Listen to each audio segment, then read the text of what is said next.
I'm from an area where the Tories, historically, would never get a vote, especially middle class to low class, if you would like, working class. My area, there's not one person would vote Tory, but people are doing it now, and they're voting.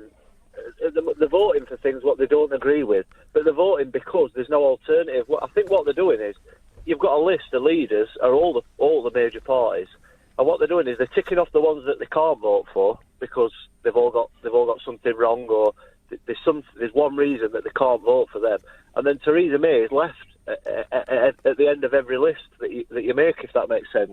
If that makes sense, Neil, that should be in the op-ed pages of every newspaper in the country. That you've just unravelled British politics 2017. Well, I'd like to think I've done No, that. you have. Yeah. You're right. We're all going home now. I'm going to play records. I'm going to stick on Mantovani till Sheila Fogarty gets here. Very funny, yeah. But Patronising much. But it's serious, though. You know what I mean? That's what I think you're absolutely. I need to hear it from someone like you because, of course, you know, I'm sitting here in my what's it called this week? My metropolitan elite bubble or whatever. My mainstream media jaundiced world, whatever it may be. Sheffield. I mean, that's trying to off the top of my head. That's classic. That's my mum grew up there. That's classic working class Labour country. The Tories have destroyed. And I'm not exaggerating. The Tories have destroyed 75% plus of Sheffield's industries. 75% plus. They've destroyed the city. What we're left with now is a nuclear. It's like a nuclear bomb's gone off, and everything that's destroyed that doesn't work anymore. That factories that's closed down, industries that's closed down. You can get your way back, and it will always be down to something to do with the Tories funding cuts. Privatisation, and go back to 79, and you've got the mines being sort of ripped out of the equation as well. I mean, just in the interests of balance and fairness, I think you are also looking at globalisation. A lot of industry being moved to parts of the world where the production costs are a pittance compared to what they would be in Sheffield, and there are other factors as well. So 75% might be a little bit unkind, but. Yeah. Which is why I didn't blame it completely. Yeah, exactly.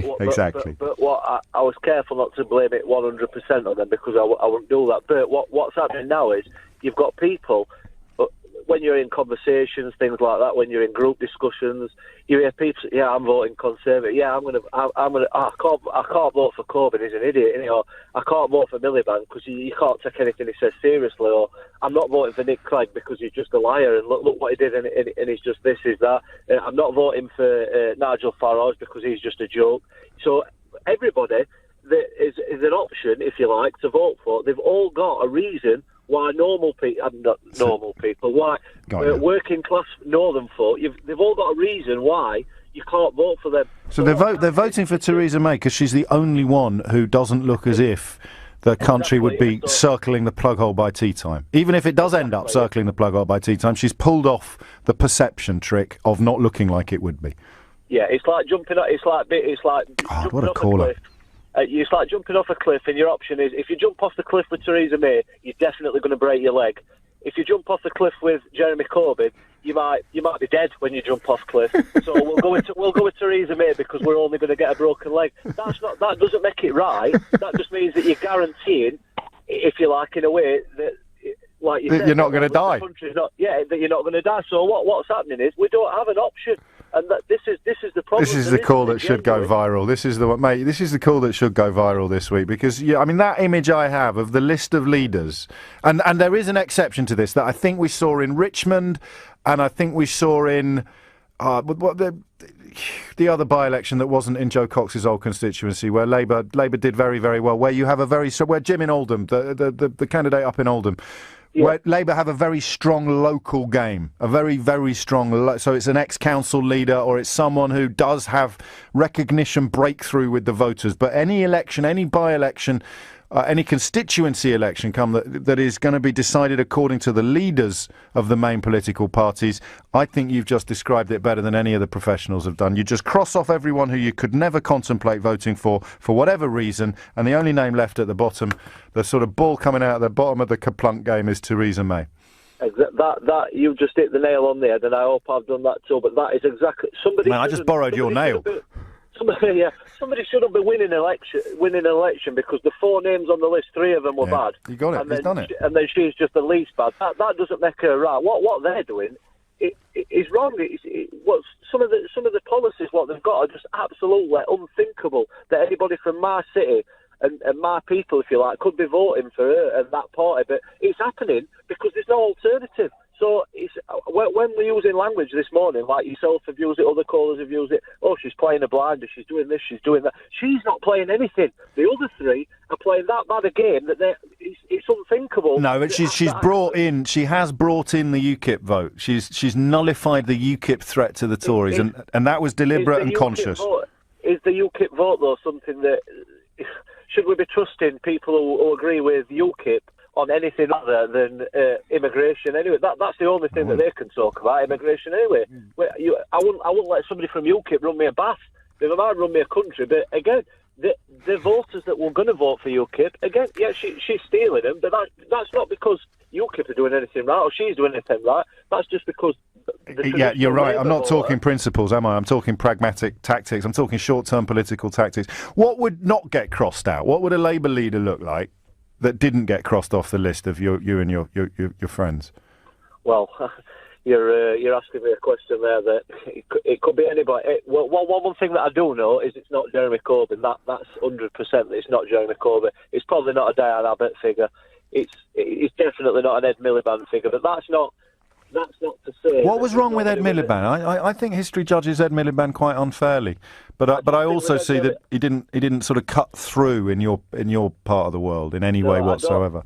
I don't think Ed Miliband. I think the problem with it is policy. Again, you said it to a caller earlier, and you were putting down Jeremy Corbyn, or he was being put down again. But he is. Like, if you listen to what he's actually saying, yes. He is the person that probably cares about people up north. And, yes. But in an academic sense rather than in a real sense, I think. Or not real. Do you know what I mean? You know what I mean. Yeah. He's the one that does care about people like me and people in my city and people in my... He's the one that does care the most, but he's not got a prayer of winning it because of who he is. So you need to find us. Well, I don't know how we're going to find, but we need to find like a middle ground.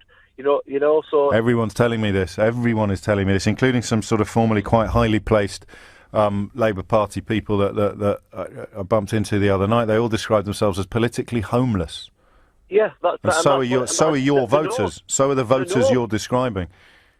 The North is politically homeless, James. The North is politically... When you listen to Question Time, Prime Minister's questions, things like that, when you listen to that, and Jeremy Corbyn comes on and he asks his questions from his letters, what he's had, and then you hear everybody, like, you listen to... You watch Sky News, you listen to...